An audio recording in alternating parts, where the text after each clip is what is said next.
explain to me or take us through your personal experience when you were having this experience of early menopause, or rather, was it premature or early menopause? It was premature menopause. Premature menopause. Yes. Okay, so how did it affect your life? Because when I look at a couple of symptoms as well, and what you have also said in a couple of interviews with other platforms, I realized that it almost contributed to some sort of a spiritual awakening.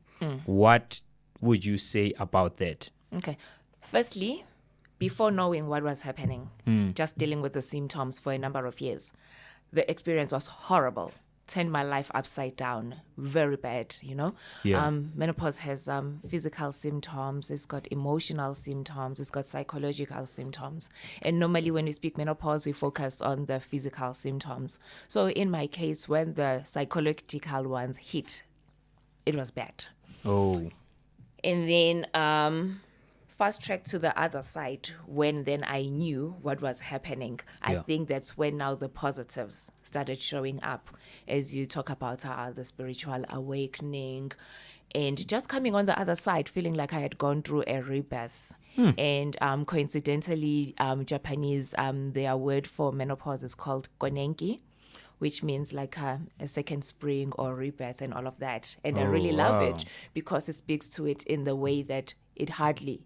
Did you find out about it later? Yes, when I was now clued up about it and researching, and I was like, what are the other names for menopause for other countries, cultures, and all of that?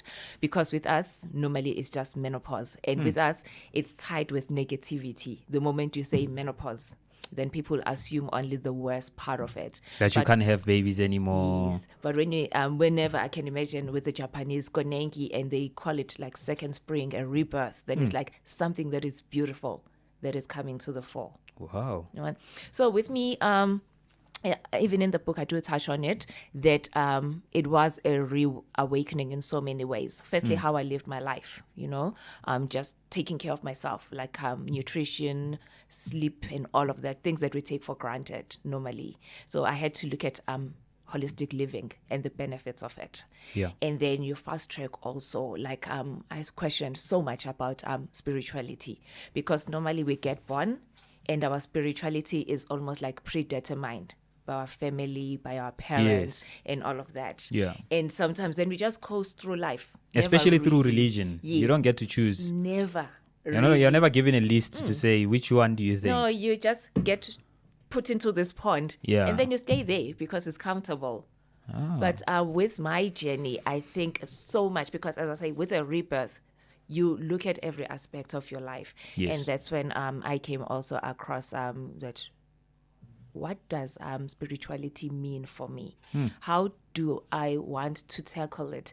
Because I mean, with the hierarchy, normally we're thinking like you need to take care of the outer and all of that. Yeah. But then I needed to go inside now, live inside out.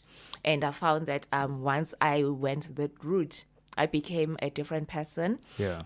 In terms of being grounded, in terms of being connected, in terms of living my truth now, not my my parents' truth, not my family's truth, not society's truth, but truth according to Xoli. But how was the experience then with how you related to other people? Obviously, I'm thinking about your circle, you know, relationships, whether it's family relationships, intimate relationships, work relationship. Because going through that phase, there's a whole lot of things that change. Even your perspective around life, you know, changes.